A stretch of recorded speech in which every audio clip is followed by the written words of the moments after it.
Good morning. I'm responding to an article written in Ha'aretz that's extremely critical about my Rebbe, the Lubavitcher Rebbe, and I say this not just as a chassid, but as a student of truth and the scientific method.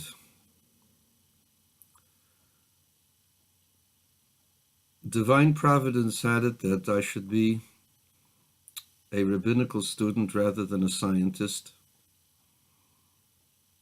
although my natural inclination is to the sciences.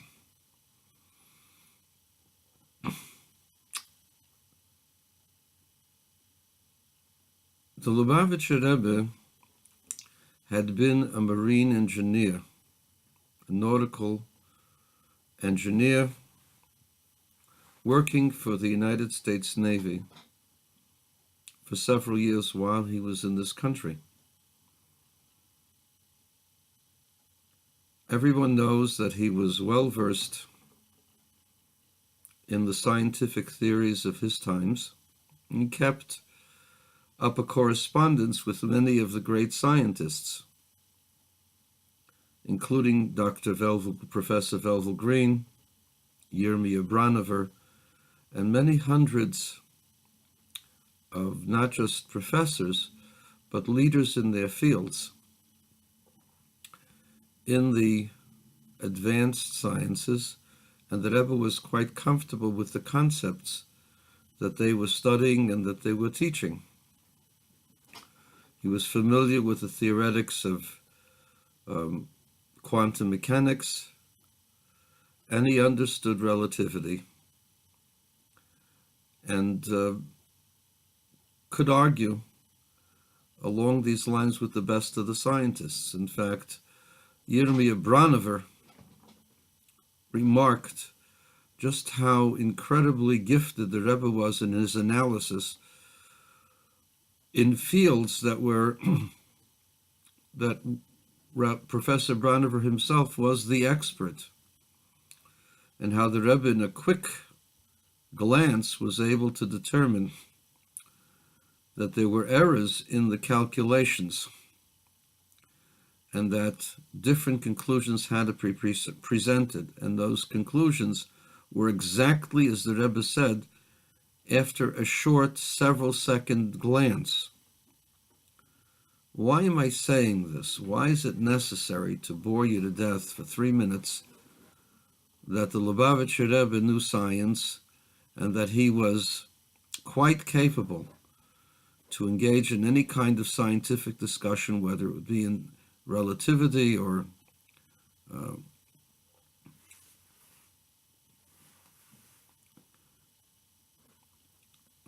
quantum mechanics, whether it be in physics or chemistry, biology, whether it be in mathematics. He was quite comfortable with those concepts. Why is it necessary to know?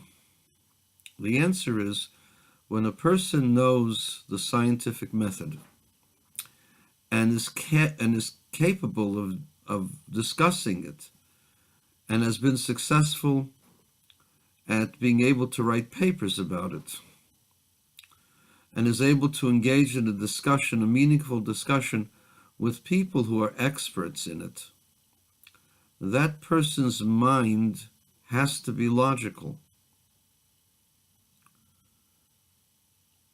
When the Rebbe gave up his scientific pursuits to become the seventh Lubavitcher Rebbe, he did so not as a starry-eyed chassid, but as a cold, calculated brain and intellect that saw the purpose of existence and saw how the purpose of existence can be pursued only through a holy life.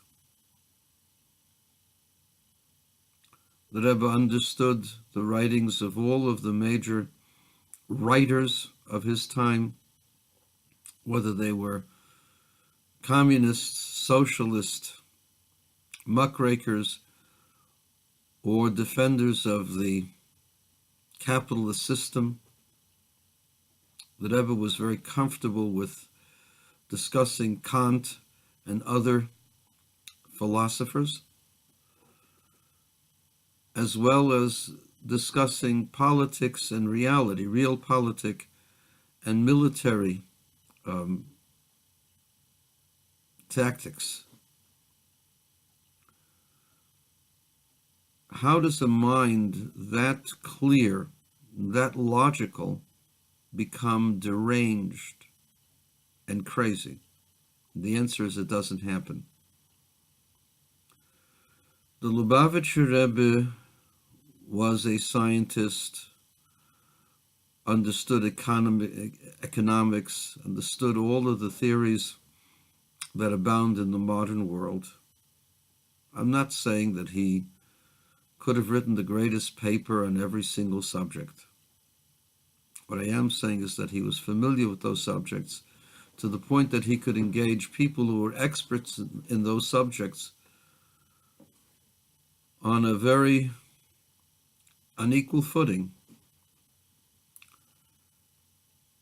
And despite knowing all of those things, decided that the only pathway to perfection, the only pathway for human endeavor to pursue, was that of bringing the Shekhinah, the divine presence, down here to this world.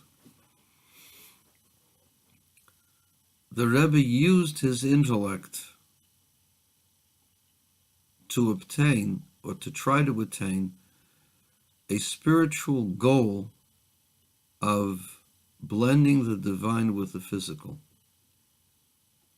This was not an act of derangement, an act of insanity. This was an act of intellect, with forethought, and with the complete energy and power of a man possessed with enormous personal charisma and boundless energy and enthusiasm. The Rebbe used every capacity that he had as a human being. The Rebbe was extremely handsome, could have been a movie star. The Rebbe was extremely personable, was extremely organized, was extremely thorough in everything that he did, and would have been a success in every area that he would have pursued. His pursuit, however, was to inspire a generation and to transform a generation of people who didn't have his vision, and he gave them the vision to transform a world. Kera Welt, make the world different. And he was successful. He didn't just inspire a few dozen deranged young men.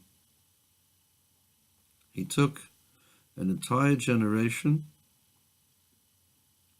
of scholars, intellects, people with hearts, people with enthusiasm, people with ingenuousness, creativity,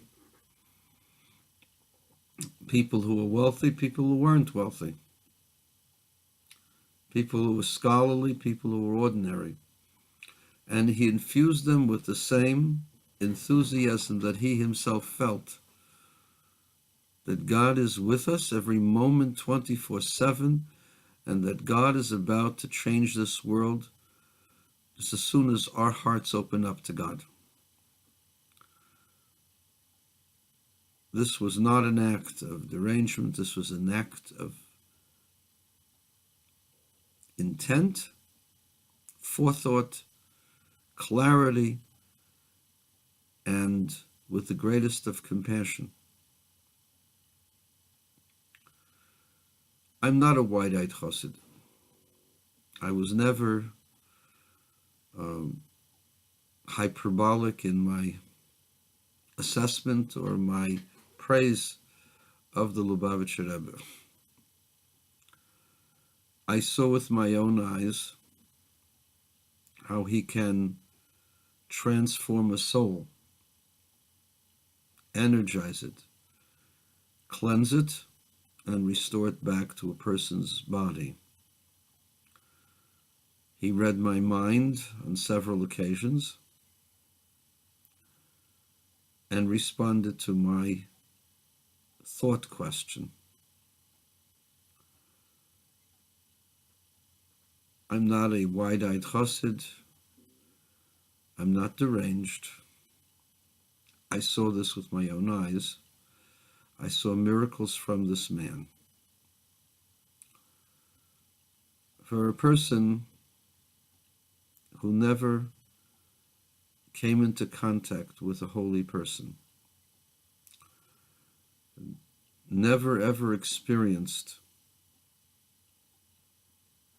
any of his divine wisdom, I don't blame Ha'aretz. But I do blame them for their narrow-mindedness, for their inability to be able to see the other side, to perhaps be melamed zchus on someone else. Yes, nobody's come back from the dead. However, there are thousands today, thousands of testimonials of people who have been at the verge of death and have seen the other side. And every single one of those testimonials attests to the same thing, that there is a higher purpose to life other than sex and drugs and money. That they were spared in order to reach for a higher goal and to teach other people about that higher goal. By this time, there are so many from the secular world who have experienced these kinds of experiences. For Ha'aretz to be totally oblivious to this, for Ha'aretz to denigrate such a great person, it's not an insult to the Rebbe, it's an insult to the intelligence of Ha'aretz itself. The editors of Ha'aretz not only have shown how small they are, how narrow-minded they are, how totally without any kind of introspection they have shown just how silly the left has become in Israel and other places in the world.